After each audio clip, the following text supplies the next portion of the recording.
Selamat pagi pemirsa. Lingkar Pagi edisi Selasa 22 Juli 2025 kembali hadir menemani Anda. Beragam berita aktual dari seluruh Nusantara akan hadir dalam 60 menit ke depan. Bersama saya Riawan Rusatria. Berikut Lingkar Pagi selengkapnya.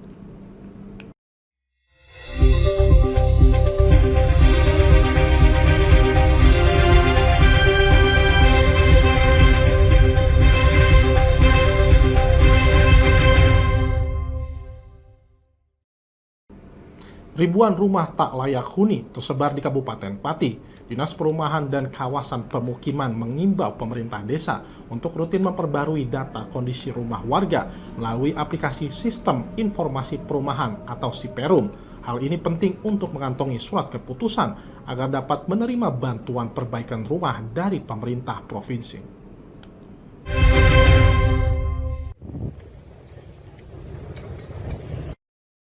Upaya perbaikan rumah tidak layak huni terus dilakukan untuk menekan angka RTLH yang saat ini mencapai 69.000 unit di Kabupaten Pati. Dinas Perumahan dan Kawasan Permukiman mendorong pemerintah desa agar secara rutin memperbaharui dan melaporkan kondisi rumah warga melalui aplikasi SIPERUM atau Sistem Informasi Perumahan. Melalui SIPERUM, data RTLH dapat langsung diverifikasi oleh Dinas Perumahan Rakyat dan Kawasan Permukiman Provinsi Jawa Tengah sehingga dapat menjadi dasar untuk menerbitkan surat keputusan penerima bantuan. Pada tahun ini, Kabupaten Pati mendapat bantuan 543 unit RTLH. Dari jumlah itu, sebanyak 250 unit masuk dalam tahap pertama dan saat ini sedang dalam proses administrasi.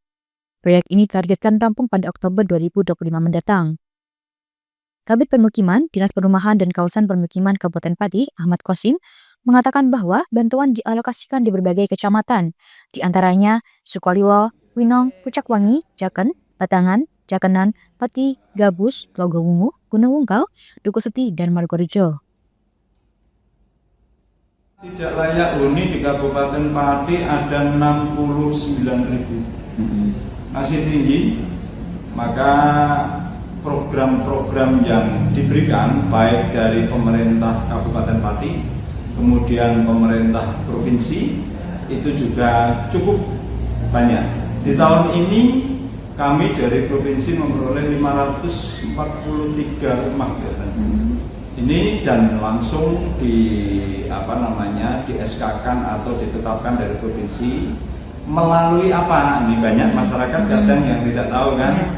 Ini melalui keaktifan dari desa untuk mengupdate ataupun melaporkan mengupload kondisi rumah saat ini by name, by trace, ya, NIK melalui SIMPERUM.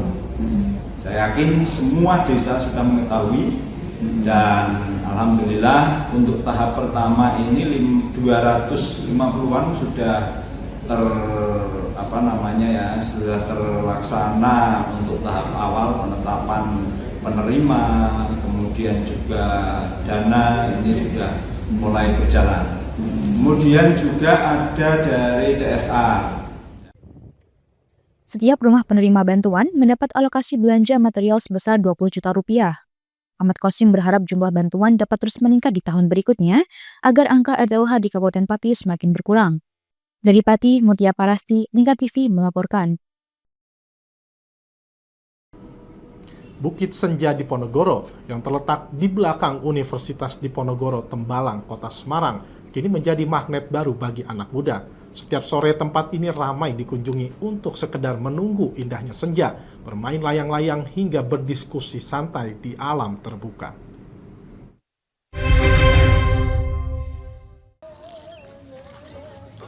Di balik riuhnya kota Semarang, Jawa Tengah yang tak pernah benar-benar tidur, terdapat sebuah sudut tenang yang kian hari kian ramai dikunjungi kaula muda.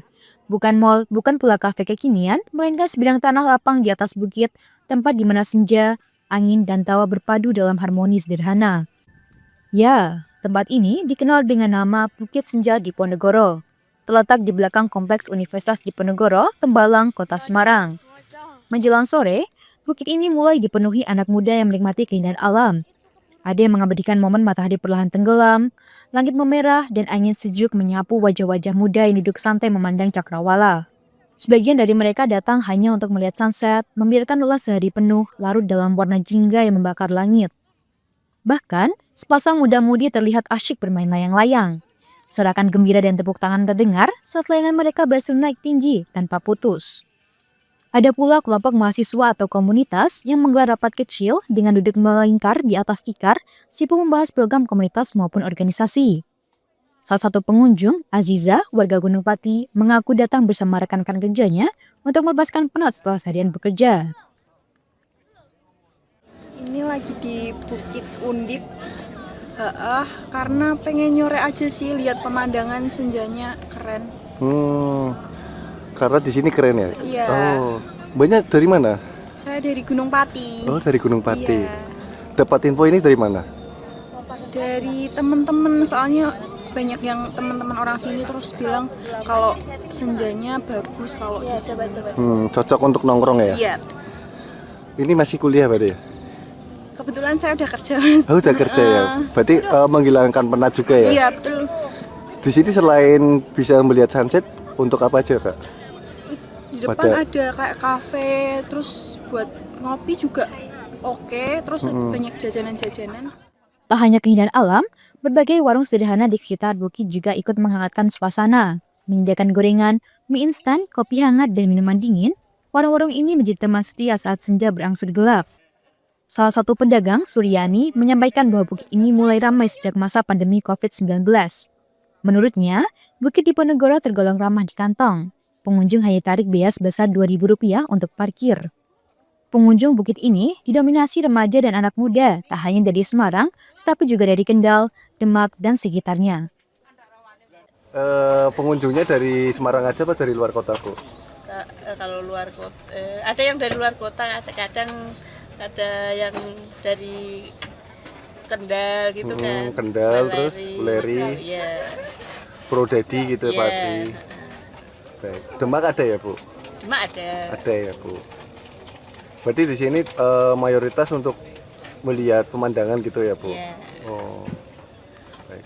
Kalau penjualannya juga ramainya waktu weekend Bu? Enggak juga sih Mas. Oh. Ya. Penjualannya berarti tergantung pengunjung ya? Ya, tergantung pengunjung. Dari Kota Semarang, Rizky Syahrul, Lingkar TV melaporkan.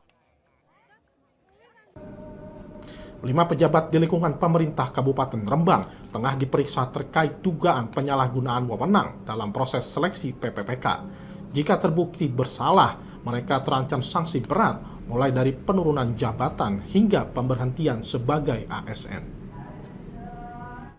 Dengan memberikan sambutan yang terhormat Bapak Haji Harno ST. 5 pejabat aktif di Pemkab Rembang kini menjalani pemeriksaan intensif terkait dugaan penyalahgunaan wewenang dalam seleksi pegawai pemerintah dengan perjanjian kerja atau PPPK. Mereka yang diperiksa meliputi 3 kepala dinas aktif, 1 camat, dan 1 pejabat eselon 3. Proses pemeriksaan dipimpin langsung oleh Sekretaris Daerah Rembang bersama Badan Kepegawaian Daerah dan Inspektorat. Hasil rapat sementara mengungkap, para pejabat yang diperiksa menyatakan keberatan karena belum menerima salinan hasil pemeriksaan sebelumnya. Mereka menilai proses masih belum transparan.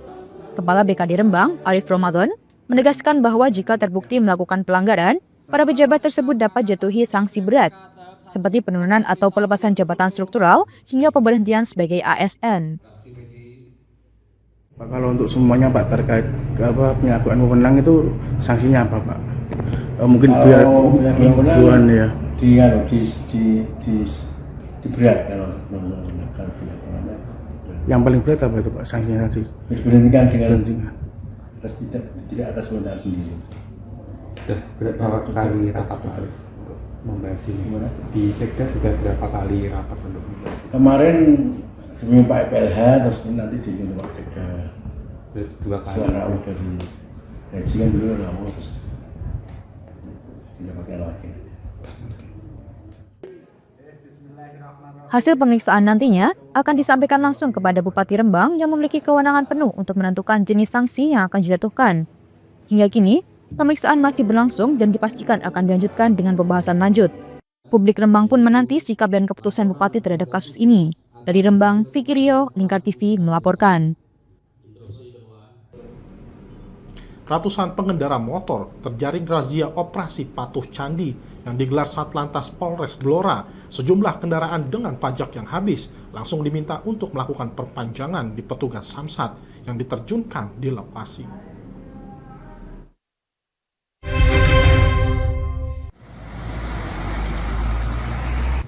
Ratusan pengendara motor terjaring dalam operasi Patuh Candi 2025 yang digelar Satlantas Polres Blora bersama Jasara Harja dan Samsat Blora. Selama razia, petugas melakukan pengecekan terhadap surat kelengkapan kendaraan. Petugas berhasil menjaring pengendara yang tidak melengkapi surat-surat, sementara sejumlah kendaraan dengan pajak habis langsung diminta untuk melakukan perpanjangan di tempat. Desinta, seorang pengendara yang terjaring razia, mengaku terkejut saat dihentikan oleh petugas. Razia dilakukan di persimpangan 4 Traffic Light Karangjati, Blora, di mana pengendara tidak dapat menghindari pengawasan. Desinta terpaksa menerima surat tilang lantaran belum memiliki surat izin mengemudi, meski secara umur seharusnya ia sudah memiliki SIM. Menurut Desinta, alasan ia belum membuat SIM adalah kesibukan bekerja. Ini dari mana? Dari mana? Ya. Dari Oh, pulang kerja. Mau kerja. Iya, dari mana? Dari sana. Dari rumah? Iya, dari rumah. Mana rumahnya mana? Tambak Sari. Tambak Sari. Ini nggak bawa Dia STNK? Cuma nggak bawa STNK. SIM? Nggak punya. Nggak punya SIM? Belum punya KTP. Usia berapa? 18. 18 tahun. Kenapa belum bikin SIM? Kerja. Oh, sibuk kerja? Iya, temanku. Kegiatan sosialisasi kepada warga masyarakat dan melaksanakan penindakan hukum kepada warga masyarakat yang tidak tertib berlalu lintas. Kemudian dalam pelaksanaan kegiatan ini kami sudah melaksanakan penindakan kepada warga masyarakat yang tidak tertib berlalu lintas sejumlah 85 pelanggaran yang kasat mata. Kemudian kelengkapan surat menyurat ataupun kelengkapan kendaraan sekitar 55. Kemudian kami menghimbau kepada seluruh warga masyarakat Kabupaten Blora agar selalu tertib berlalu lintas. Razia Operasi Patuh Candi digelar dari 14 hingga 27 Juli 2025, di mana petugas menindak berbagai pelanggaran seperti tidak memakai helm dan kendaraan yang tidak sesuai standar. Dari Kabupaten Blora, Hanafi, Lingkar TV melaporkan. Baik pemirsa, kami akan kembali usai jeda pariwara berikut ini. Jangan kemana-mana, tetaplah bersama kami.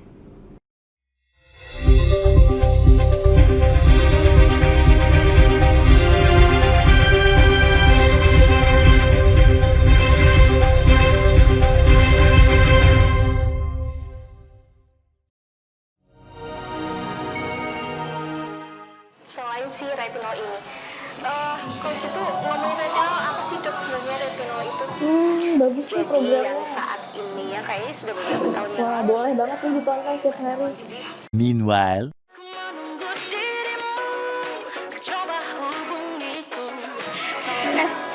Kamu lagi nonton apa sih dari tadi kok apem-apem mulu? Ini loh lagi nonton program Cantik Sehat di Lingkar TV. Bagus banget nih programnya. Oh, ada ya program kayak gitu? Ada loh di programnya di Lingkar TV. Kau udah tahu kan Lingkar TV? Belum. Kan belum tahu Lingkar TV. Lingkar TV itu TV digital streaming online yang sudah mengantongi izin PSE dari Kominfo dan bisa diakses di HP kalian mestinya. Oh iya? Iya, bagus loh. Coba di download sekarang. Bentar deh, aku tak coba download dulu. Iya. Selain program Cantik Sehat, kalian juga bisa menonton program lainnya di Lingkar TV dan bisa ditonton kapanpun dan dimanapun kalian berada loh. Gimana, udah bisa? Udah nih, punyaku udah bisa. Punyaku juga udah nih. Wah ya, bagus dong kalau udah download semuanya. Tunggu apa lagi? Sekarang giliran kamu download aplikasi Lingkar TV di Play Store.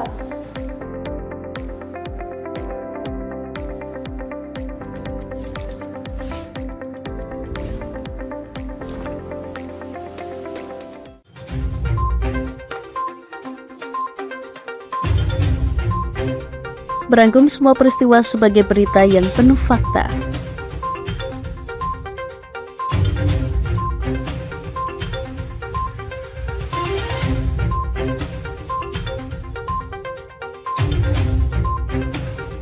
Saksikan Jateng hari ini setiap Senin hingga Sabtu hanya di Lingkar TV.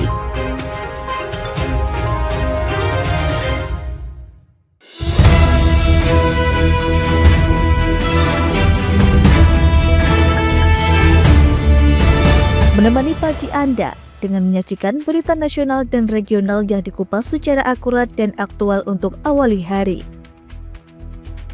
Dalam Lingkar Pagi, setiap Senin hingga Sabtu jam 8 pagi hanya di Lingkar TV.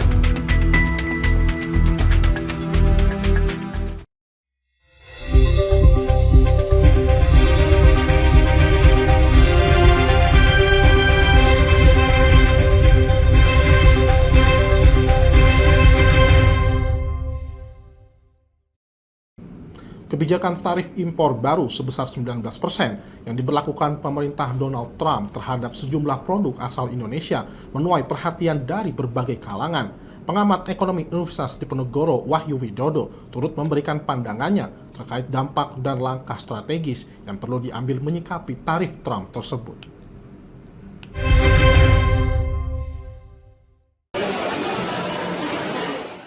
Pengamat ekonomi dari Universitas Diponegoro, Wahyu Widodo, menilai kebijakan tarif impor baru dari Amerika Serikat harus direspons secara cermat, baik oleh pelaku usaha maupun pemerintah Indonesia. Menurutnya, pelaku usaha perlu secara rasional mengevaluasi dan menyesuaikan strategi bisnis mereka, termasuk mempertimbangkan kemungkinan untuk menggeser struktur biaya produksi agar tetap mampu bersaing di pasar Amerika Serikat meskipun beban tarif meningkat. Ia juga menekankan pentingnya melakukan asesmen terhadap kompetitor serta karakter pasar Amerika. Untuk produk-produk yang bersifat spesifik dan memiliki basis konsumen loyal, dampak kenaikan tarif mungkin tidak terlalu signifikan. Namun, untuk produk dengan tingkat persaingan tinggi, diperlukan strategi bisnis yang lebih matang dan terukur. Selain itu, Wahyu juga mendorong pelaku usaha untuk mulai mengeksplorasi pasar baru di luar Amerika Serikat. Meski tidak mudah, penetrasi ke pasar alternatif dinilai sangat penting agar ekspor Indonesia tidak bergantung pada satu negara tujuan. Dari sisi pemerintah, Wahyu menyarankan langkah diplomasi yang lebih aktif, termasuk membuka kemungkinan negosiasi ulang terkait kebijakan tarif tersebut. Ia mengingatkan bahwa kebijakan tarif dapat menjadi pintu masuk bagi isu-isu lain yang lebih sensitif, seperti praktik ketenaga kerjaan dan tata kelola industri di negara mitra dagang. Wahyu juga menyoroti pentingnya market intelligence, yakni pemetaan perilaku serta kebutuhan konsumen di pasar luar negeri. Dengan pemahaman yang mendalam, pelaku usaha Indonesia dapat lebih tepat dalam menawarkan produk yang sesuai dengan selera dan kebutuhan pasar global. Agar kemudian serasionalitas mungkin tarif-tarif yang ditetapkan untuk produk kita yang ke Amerika gitu kan. Dan saya kira mudah-mudahan tidak ada isu-isu lain di balik tarif ya, karena kan ada non tarif sebenarnya gitu kan, ada non tarif itu. Yang saya khawatirkan itu adalah sebenarnya tarif ini hanya gate awal untuk masuk ke hal-hal yang sifatnya lebih mendalam gitu kan. Misalkan terkait dengan kalau dari sisi buruh dulu misalkan contohnya pekerjaan gitu kan, atau kemudian apakah tata kelola kita itu tata kelola pemerintah kita itu ini apa enggak gitu kan. Nah, sejauh ini sih saya kira baru berhenti di tarif. Dari Semarang, Rizky Syahrul, Lingkar TV melaporkan.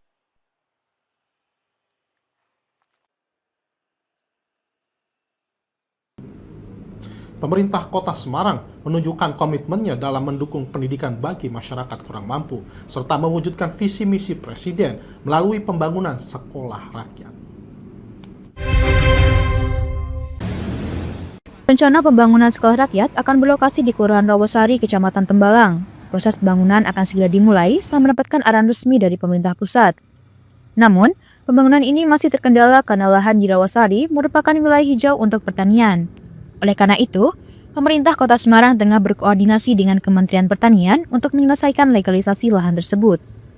Sebagai langkah awal, sekolah rakyat akan memanfaatkan gedung Balai Latihan Kerja Balai Besar Pelatihan Vokasi dan Produktivitas Semarang milik Dinas Ketenagakerjaan, sambil menunggu pembangunan sekolah di Rawasari selesai.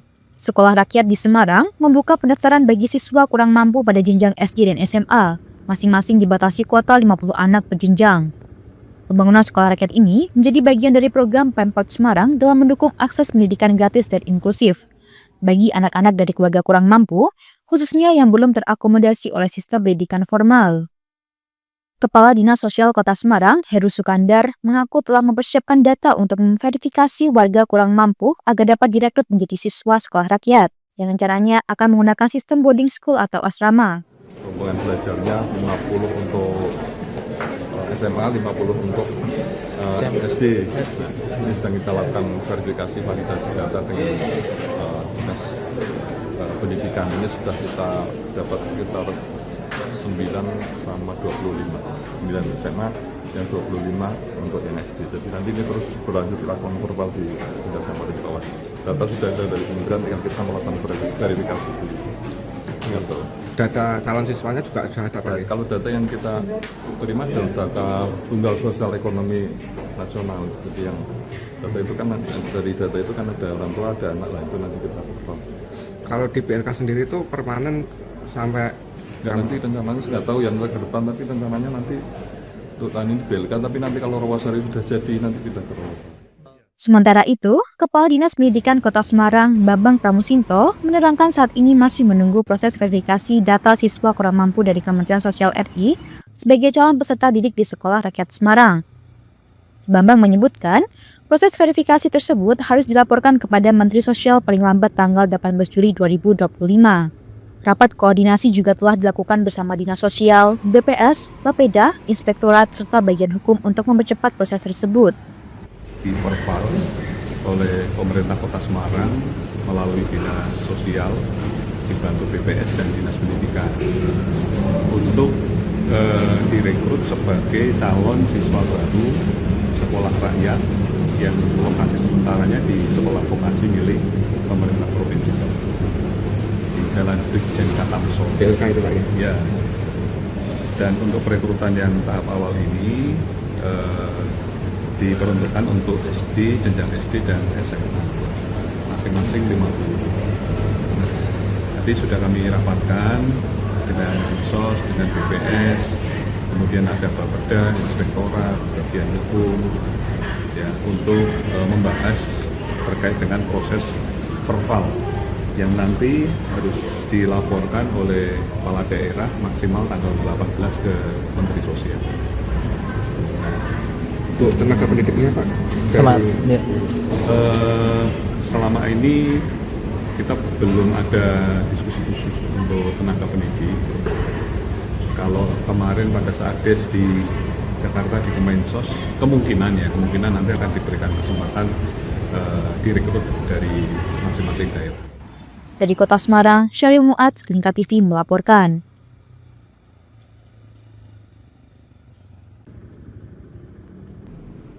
Kisah Ahmad Zuhdi, seorang guru madrasah diniyah di Demak yang didenda 25 juta rupiah oleh orang tua murid hanya karena menampar kecil, terus menjadi sorotan publik. Kali ini perhatian datang dari pendakwah terkenal Gus Miftah yang memberikan bantuan 1 unit sepeda motor serta menawarkan umroh untuk Ahmad Zuhdi bersama istrinya. Kersane barokah, Mbak. Pada Sabtu pagi 19 Juli 2025, pendakwah terkenal Miftah Maulana Habibur Rahman atau yang dikenal dengan Gus Miftah bersama istri mendatangi rumah Ahmad Zuhdi, guru madin yang viral akibat didenda 25 juta rupiah oleh orang tua murid akibat insiden tamparan kecil. Kedatangan Gus Miftah di Desa Cangkring, Kecamatan Karanganyar, Kabupaten Demak disambut hangat oleh keluarga Ahmad Zuhdi dan ratusan warga setempat. Di ruang tamu, Gus Miftah mendengarkan langsung kronologi kejadian dari Ahmad Zuhdi. Tak kuasa menahan haru, Gus Miftah dan istri menitikkan air mata saat mendengar cerita sang guru madrasah yang dinilainya hanya melakukan teguran disiplin yang sewajarnya. Ia mengungkapkan rasa prihatin mengingat pengabdian guru madrasah yang jauh dari kata sejahtera, termasuk ayahnya sendiri yang juga seorang guru agama. Dalam kesempatan itu, Gus Miftah memberikan bantuan uang tunai sebesar 25 juta rupiah, 1 unit sepeda motor Honda, serta menawarkan umroh gratis kepada Ahmad Zuhdi dan istri. Bantuan tersebut sebagai wujud kepedulian dan penghargaan bagi para kiai dan guru agama yang telah berjuang dalam diam. Gus Miftah juga menyerukan agar pihak kepolisian lebih bijaksana dan selektif dalam menerima laporan hukum dari masyarakat, terutama jika kasusnya tidak dapat dibuktikan secara medis. Ia juga mendorong pemerintah untuk segera membuat regulasi khusus yang melindungi guru madrasah agar tidak mudah dikriminalisasi. Saya justru menghimbau ya kepada teman-teman kepolisian ketika ada masalah-masalah kecil seperti ini yang menurut saya kalau itu divisum itu tidak sampai memenuhi unsur bukti. mendingan langsung ditolak saja. Ditolak saja. Artinya terjadinya damai itu kan karena ada dugaan ini masuk unsur pidana, kan begitu. Kalau dari awal polisi sudah menolak, mungkin nggak akan ada kejadian seperti itu. Artinya mengedepan restoratif justice gitu ya, Gus? Restoratif justice itu kan memang menjadi salah satu alternatif untuk menyelesaikan masalah. Artinya tidak semua masalah itu harus dibawa ke meja hukum. Cukup diselesaikan di mediasi antara kedua belah pihak. Nah, kok saya melihat kalau toh kemudian si pelapor ini suruh menunjukkan visum, nyuwun sewu gini, yang dilakukan kan juga nggak seberapa. Kalau ditolak dari awal, saya yakin nggak akan terjadi seperti masalah hari ini. Gus, untuk melindungi para usaha seperti ini, saya mau komunikasi dengan teman-teman forum komunikasi MK, itu forum komunikasi dakwah takmiliyah takmiliyah. Itu bagaimana kemudian ke depan kita minta kepada pemerintah untuk membuat regulasi supaya guru-guru ngaji kita ini tidak gampang dikriminalisasi hanya gara-gara persoalan pembinaan. Mungkin nanti akan kita usahakan seperti itu. Karena kalau peristiwa seperti ini terjadi, ya ini akan sangat merugikan bagi teman-teman guru ngaji. Kisah Ahmad Zudi menunjukkan bagaimana pengabdian guru madrasah sering tak sebanding dengan risiko yang mereka hadapi. Empati yang ditujukan Gus Miftah menjadi bukti bahwa kepedulian sosial masih menjadi penopang martabat pendidik di tengah tantangan zaman. Dari Kabupaten Demak, Burhanuddin Aslam, Lingkar TV melaporkan. Peringatan Hari Anak Nasional tingkat Kabupaten Kendal digelar di gedung DPRD Kendal pada 23 Juli 2025. Berbagai kegiatan edukatif dan hiburan turut meramaikan acara, termasuk pengukuhan relawan sahabat anak sebagai upaya memperkuat perlindungan hak anak di daerah. Pemerintah Kabupaten Kendal bersama Lembaga Perlindungan Anak Indonesia Kendal menggelar peringatan Hari Anak Nasional 2025 di gedung DPRD setempat. Mengusung tema Kendal Sahabat Anak, acara ini menjadi momen penting untuk meneguhkan komitmen bersama dalam melindungi hak-hak anak. Kegiatan diisi dengan berbagai pertunjukan seni dari anak-anak serta sosialisasi pencegahan pernikahan dini. Selain itu, acara juga menandai pengukuhan 30 relawan sahabat anak yang akan berperan aktif di tingkat masyarakat dalam menangani dan mengawal isu-isu terkait anak. Sejak tahun 2017, Kabupaten Kendal telah berstatus sebagai Kabupaten Layak Anak. Tahun ini, pemerintah optimis dapat meningkatkan status tersebut ke level Nindya, berkat dukungan regulasi, program, serta anggaran yang semakin memadai. Kolaborasi dengan LPAI, Lembaga Perlindungan Anak Indonesia, Kabupaten Kendal, menyelenggarakan peringatan Hari Anak Nasional tahun 2025 dengan tema Kendal Sahabat Anak. Bahwasanya Kabupaten Kendal ini memberikan perhatian kepada pelindungan dan juga pemenuhan hak anak-anak. Bagaimana tadi dalam rangkaian acara kita juga melakukan pengukuhan kepada relawan Kendal Sahabat Anak, yang mana pengukuhannya dilakukan oleh LPAI Jawa Tengah kepada relawan Kendal Sahabat Anak. Tentu ini menjadi bagian dari implementasi atau perwujudan Kabupaten Kendal Layak Anak, yang saat ini Kabupaten Kendal ini sudah dinobatkan sebagai Kabupaten Layak Anak, dan sebentar lagi kita mungkin akan naik peringkat, tidak lagi di predikat pratama. Insya Allah kita berada di predikat Nindya, sehingga kegiatan peringatan Hari Anak ini memang seyogianya kita peringati bersama, dan ini menjadi momentum kita ada perhatian yang semakin besar kepada anak yang merupakan putra-putri kita yang seringkali mengalami kerentanan terhadap perlakuan kekerasan maupun perlakuan yang tidak adil lainnya. Yang naik tentunya adalah kebijakan pemerintah Kabupaten Kendal yang semakin baik, ya, didukung dengan regulasi yang baik juga, kemudian alokasi anggaran juga yang memadai, dan juga dukungan program dari stakeholder terkait. Program itu tidak harus dari dinas-dinas yang ada di pemerintah Kabupaten Kendal, tapi juga dari dunia usaha, dari perguruan tinggi atau akademisi, dan juga dari lembaga masyarakat, organisasi masyarakat, dari pemerintah desa kelurahan, termasuk dari media massa, itu juga mempunyai dukungan dalam rangka kita mewujudkan implementasi Kabupaten Layak Anak menuju Nindya. Meski demikian, kasus kekerasan terhadap anak di Kendal masih tergolong tinggi. Dengan kehadiran relawan serta edukasi yang terus digencarkan, diharapkan upaya pencegahan dan penanganan masalah anak dapat lebih cepat dan tepat sasaran. Hari anak acaranya tadi ada pengukuhan dari 30 relawan peduli sahabat anak, kemudian tadi ada penyerahan piagam penghargaan dari Bupati Kendal. Secara inti sosialisasi Kendal Sahabat Anak yang akan menampilkan dari beberapa narasumber, ada dari Dr. Diasdiantini sama Bung Salwa. Keberadaan relawan sahabat anak dinilai strategis untuk memberikan edukasi langsung kepada keluarga dan masyarakat, khususnya tentang hak-hak anak dan upaya menghapus kekerasan terhadap anak. Dengan permasalahan anak, hari ini khususan Kabupaten Kendal ini kan berhubungan dengan masalah kekerasan terhadap anak yang masih cukup tinggi. Harapan kami bahwa posisi dengan adanya LPAI sebagai lembaga mitra pemerintah ini akan ada penguatan, pengokohan sehingga nanti hal-hal yang berhubungan dengan masalah anak ini bisa benar-benar terlindungi di mereka. Ya, harapannya gitu, dengan adanya banyak relawan ini, ya tujuannya adalah untuk mempermudah bahwa ada permasalahan anak bisa segera tertangani dengan baik. Nah, hari ini kan tenaga relawan ini kan masih sangat terbatas. Nah, dengan adanya relawan-relawan, tambah relawan ini harapannya kami bisa mengampu semua permasalahan tentang anak itu di seluruh wilayah yang ada di Kendal.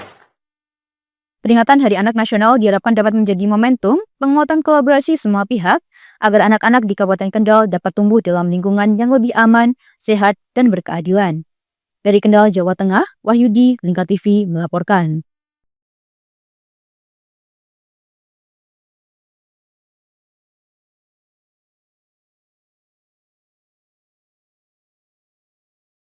Baik pemirsa, kami akan kembali usai jeda pariwara berikut ini. Jangan kemana-mana, tetaplah bersama kami.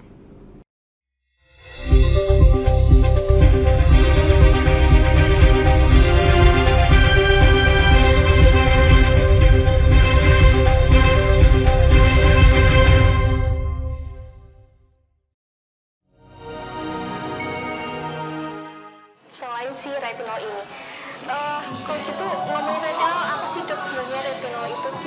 Bagus nih programnya. Yang saat ini ya kayaknya sudah beberapa tahun yang Wah, lalu. boleh banget nih ditonton setiap hari. Meanwhile,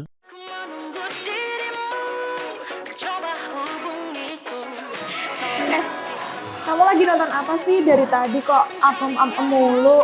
Ini loh lagi nonton program Cantik Sehat di Lingkar TV. Bagus banget nih programnya. Oh, ada ya program kayak gitu? Ada loh di programnya di Lingkar TV. Kau udah tahu kan Lingkar TV? Belum. Kan belum tahu Lingkar TV. Lingkar TV itu TV digital streaming online yang sudah mengantongi izin PSE dari Kominfo dan bisa diakses di HP kalian mestinya. Oh iya? Iya, bagus loh. Coba di-download sekarang. Bentar deh, aku tak coba download dulu. Iya. Selain program Cantik Sehat, kalian juga bisa menonton program lainnya di Lingkar TV dan bisa ditonton kapanpun dan dimanapun kalian berada loh. Gimana, udah bisa? Udah nih, punyaku udah bisa. Punyaku juga udah nih. Oh iya, bagus dong kalau udah download semuanya. Tunggu apa lagi? Sekarang giliran kamu download aplikasi Lingkar TV di Play Store.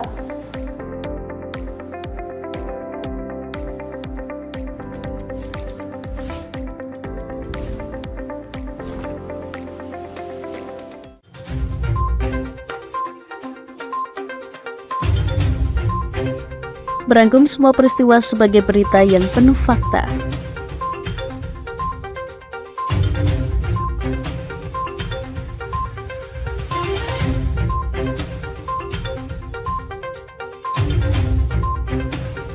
Saksikan Jateng hari ini setiap Senin hingga Sabtu hanya di Lingkar TV.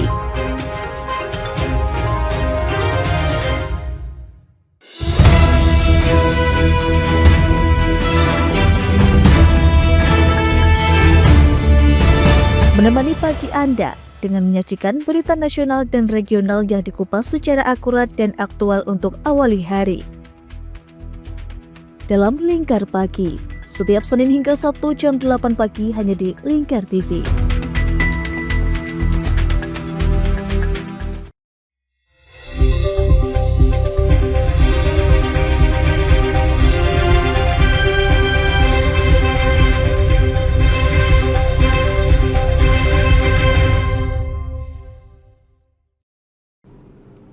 Presiden Prabowo Subianto menyatakan komitmennya untuk melindungi populasi gajah di Indonesia. Ia mengakui gajah adalah salah satu hewan yang paling ia sayangi dan berjanji akan memastikan keberlangsungan hidup satwa tersebut.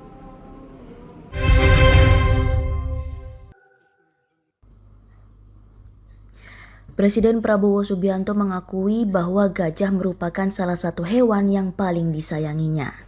Pengakuan tersebut diungkapkan Kepala Negara saat memberikan sambutan pada penutupan Kongres Partai Solidaritas Indonesia (PSI) di Surakarta, Jawa Tengah Minggu malam 20 Juli. Prabowo mengatakan, populasi gajah di Sumatera bagian utara saat ini diperkirakan tinggal 700 ekor dan beberapa ratus ekor lainnya masih ditemukan di Waikambas, Lampung.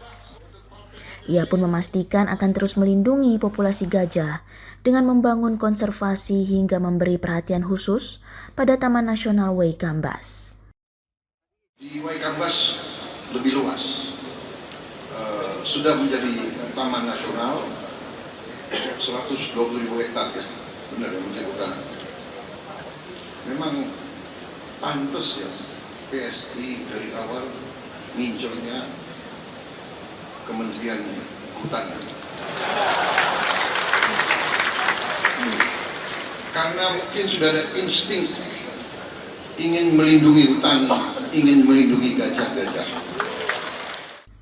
Prabowo menambahkan komitmennya itu juga dibuktikan dengan penyerahan lahan konsesi hutan tanaman industri miliknya seluas 90.000 hektar di Takengon, Aceh untuk dijadikan kawasan perlindungan gajah.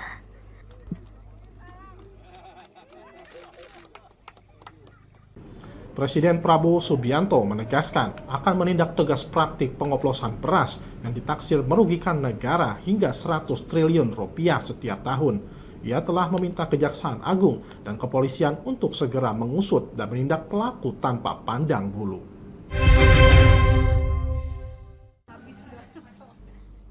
Presiden Prabowo Subianto memastikan akan menindak tegas praktek pengoplosan beras yang telah menyebabkan kerugian negara hingga 100 triliun rupiah setiap tahunnya.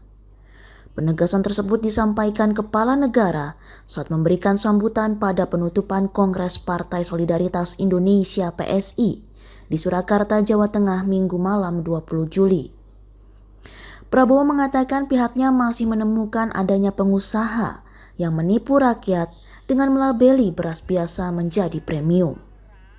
Untuk itu, Presiden memerintahkan Kejaksaan Agung dan Kepolisian segera mengusut dan menindak pelaku tanpa pandang bulu. Saya dapat laporan kerugian yang dialami oleh bangsa Indonesia adalah 100 triliun tiap tahun. 100 triliun tiap tahun. Berarti 5 tahun 1.000 triliun. Ini kejahatan ekonomi yang luar biasa. Kalau menurut saya ini sudah termasuk subversi ekonomi. Menikam rakyat. Di sisi lain, Kepala Negara juga menyampaikan bahwa cadangan beras pemerintah saat ini mencapai lebih dari 4,2 juta ton.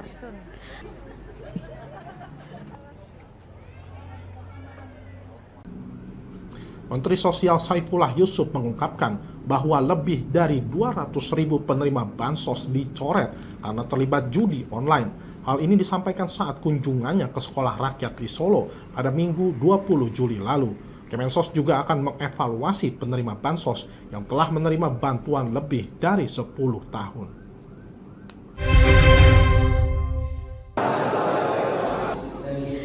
Kementerian Sosial telah mencoret lebih dari 200.000 penerima bantuan sosial atau bansos setelah dikonfirmasi terindikasi bermain judi online. Hal ini diungkapkan Menteri Sosial Saifullah Yusuf atau Gus Ipul usai meninjau dan berdiskusi dengan para pendamping Sekolah Rakyat Menengah Atas SRMA 17 Solo pada Minggu 20 Juli. Gus Ipul menyebut dari total 600 ribuan keluarga penerima manfaat, KPM yang terindikasi sebanyak 200 ribuan keluarga tidak akan menerima bansos pada triwulan kedua tahun ini. Sementara itu, 300 ribuan lainnya masih dalam proses evaluasi untuk penyaluran bansos pada triwulan ketiga. Selain itu, Kemensos juga akan mengevaluasi penerima bansos yang telah menerima bantuan lebih dari 10 tahun. Hal ini dilakukan agar bantuan pemerintah tepat sasaran. Yang 200 ribu lebih sudah kita terima lagi. Lagi kita evaluasi, kita lanjutkan. Kalau memang betul-betul terbukti ya kita akan coret juga. Rekeningnya terjerat dengan terindikasi bermain judol. Yang bicara bukan kami loh ya, yang bicara adalah PPATK. Kemudian kami tindak lanjuti dan kita dalami. Sebelumnya, Pusat Pelaporan dan Analisis Transaksi Keuangan PPATK menemukan 571.410 nomor induk kependudukan terdaftar sebagai penerima bansos dan terindikasi bermain judi online sepanjang 2024. Total deposit judi online dari 571.410 penerima bansos selama 2024 mencapai 957 miliar dengan 7,5 juta kali transaksi.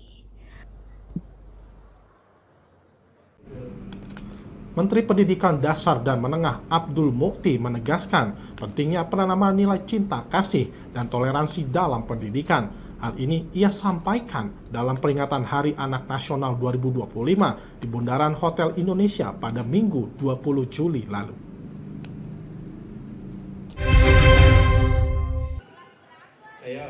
Menteri Pendidikan Dasar dan Menengah Abdul Mukti menyampaikan pentingnya penanaman nilai cinta kasih dan toleransi dalam dunia pendidikan. Hal itu disampaikan dalam perayaan Hari Anak Nasional 2025 di kawasan Bundaran HI Jakarta pada Minggu 20 Juli. Pernyataan itu ia lontarkan sebagai respons dari dorongan Menteri Agama Nasaruddin Umar yang menyampaikan agar pendidikan di Indonesia memperkuat kurikulum berbasis cinta kasih, terutama untuk mencegah masalah seperti perundungan atau konflik karena perbedaan. Itu kan kurikulum itu kan ada dua ya, ada yang berisi serangkaian mata pelajaran yang sering kita sebut dengan written kurikulum, dan ada yang berupa pemberian pengalaman-pengalaman dan penciptaan lingkungan yang mendukung nilai-nilai utama termasuk nilai cinta kasih, toleransi dan sebagainya. Itu sering kita sebut dengan hidden kurikulum. Karena itu maka yang penting menurut saya adalah bagaimana membiasakan anak-anak kita ini berinteraksi satu dengan lain dan menanamkan nilai-nilai cinta kasih, saling menghormati, saling menerima dengan berbagai pengalaman yang bisa dilakukan. Menurut saya bisa lebih efektif melalui hidden kurikulum itu. Mukti juga menilai kekerasan di kalangan anak saat ini masih tinggi, baik yang dilakukan oleh anak sebagai pelaku maupun sebagai korban. Mukti beranggapan melalui nilai pendekatan keseharian bisa menjadi semakin relevan. Baik pemirsa, kami akan kembali usai jeda pariwara berikut ini. Jangan kemana-mana, tetaplah bersama kami.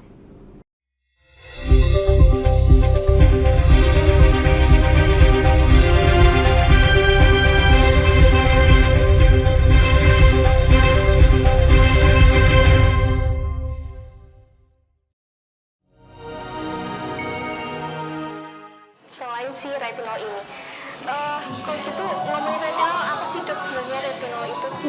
Bagus nih programnya. Yang saat ini ya kayaknya sudah beberapa tahun yang Wah, lalu. boleh banget nih ditonton setiap hari. Meanwhile,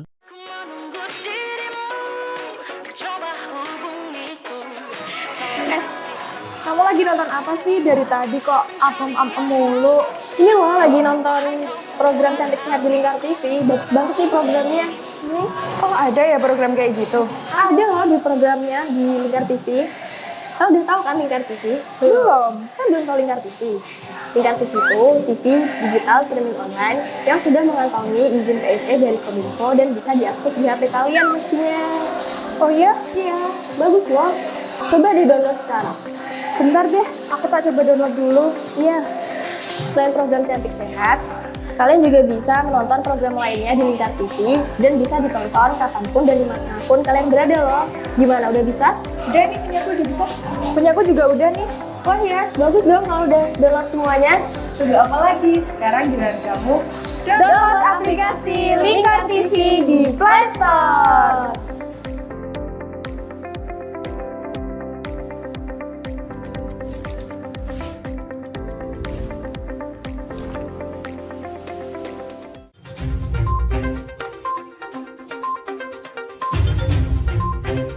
Merangkum semua peristiwa sebagai berita yang penuh fakta.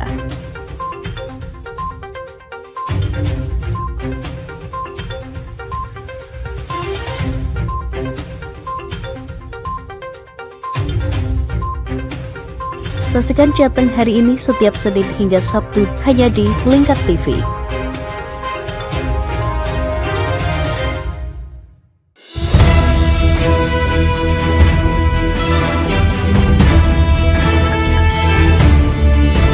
Menemani pagi Anda dengan menyajikan berita nasional dan regional yang dikupas secara akurat dan aktual untuk awali hari. Dalam Lingkar Pagi, setiap Senin hingga Sabtu jam 8 pagi hanya di Lingkar TV.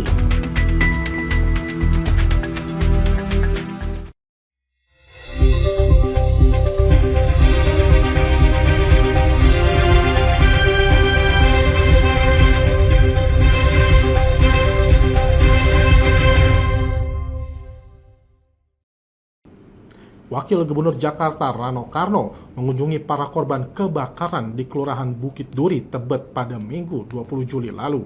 Ia berjanji membangun kembali rumah yang terdampak melalui program bedah rumah. Sebanyak 24 warga kini mengungsi di tenda sementara usai rumah mereka terbakar pada Sabtu 19 Juli lalu.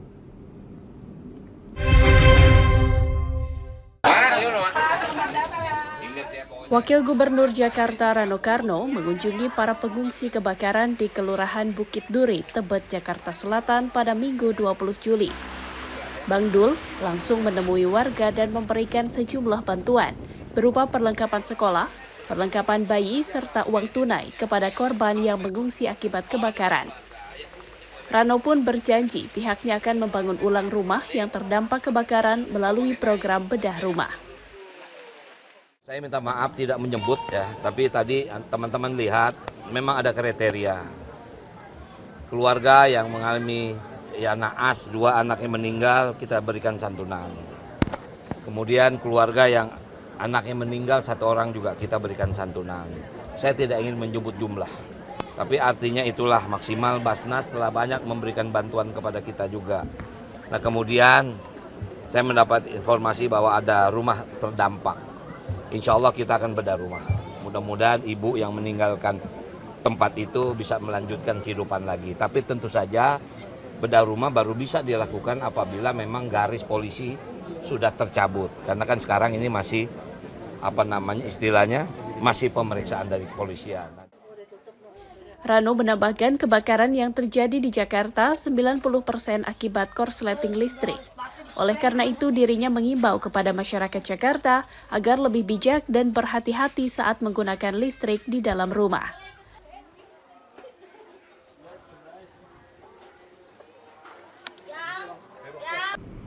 Kementerian Kelautan dan Perikanan menghentikan sementara aktivitas tambang pasir di Pulau Citlim, Kabupaten Karimun pada Sabtu 19 Juli lalu. Dirjen PSDKP KKP Pung Nugroho Saksono mengatakan tambang itu tak mengantongi rekomendasi resmi dan dikhawatirkan mencemari terumbu karang.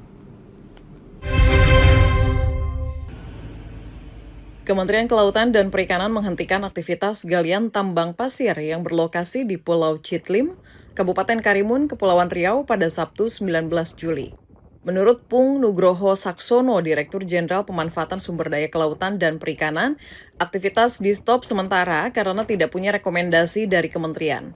Tambang galian yang berlokasi di pulau-pulau kecil itu juga dikhawatirkan dapat mencemari ekosistem laut, khususnya terumbu karang.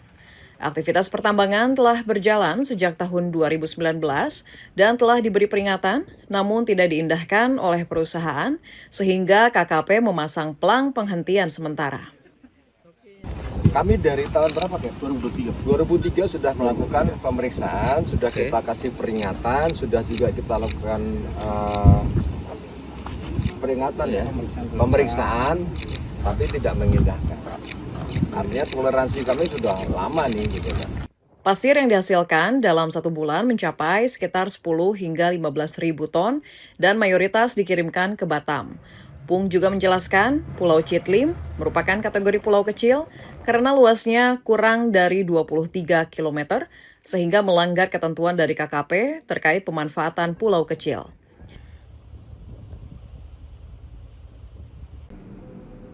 Kapal KM Barcelona FA yang melayani rute Talaut Manado terbakar saat berlayar di perairan Sulawesi Utara. 8 kapal Basarnas dikerahkan dari pelabuhan Manado untuk mengevakuasi penumpang. TNI AL juga mengirim KRI Pari dan KAL Tedung Selar dalam operasi penyelamatan.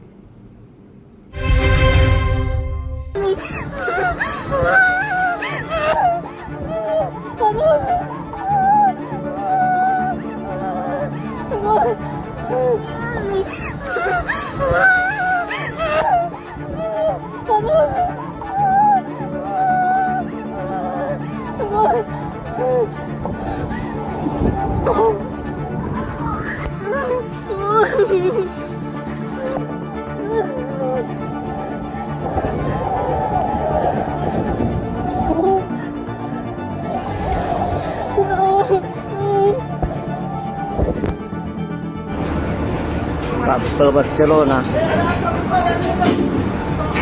Aduh, so hati mas, kebasan hati. Maju, maju, maju.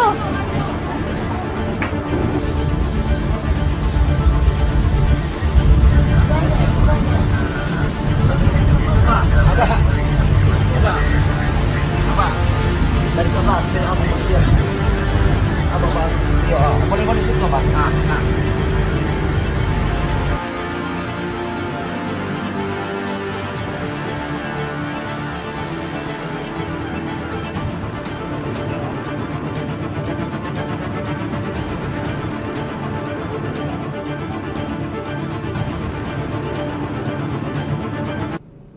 Satgas Damai Kartens menangkap Male Telenggen, anggota kelompok kriminal bersenjata di Kampung Wuyuneri, Puncak Jaya, Papua Tengah pada Sabtu 19 Juli lalu. Pelaku terlibat dalam penembakan dan pembunuhan anggota TNI dan warga sipil. Ia kini diperiksa di Polres Puncak Jaya. Aparat gabungan TNI Polri yang tergabung dalam Satgas Operasi Damai Kartens menangkap seorang buronan anggota kelompok kriminal bersenjata. Pria bernama Male Telenggen ditangkap pada Sabtu 19 Juli di Kampung Wuyuneri, Kabupaten Puncak Jaya, Papua Tengah. Kasatgas Humas Damai Kartens, Komisaris Besar Polisi Yusuf Sutejo di Jayapura Minggu 20 Juli mengatakan pelaku masih diperiksa di Polres Puncak Jaya.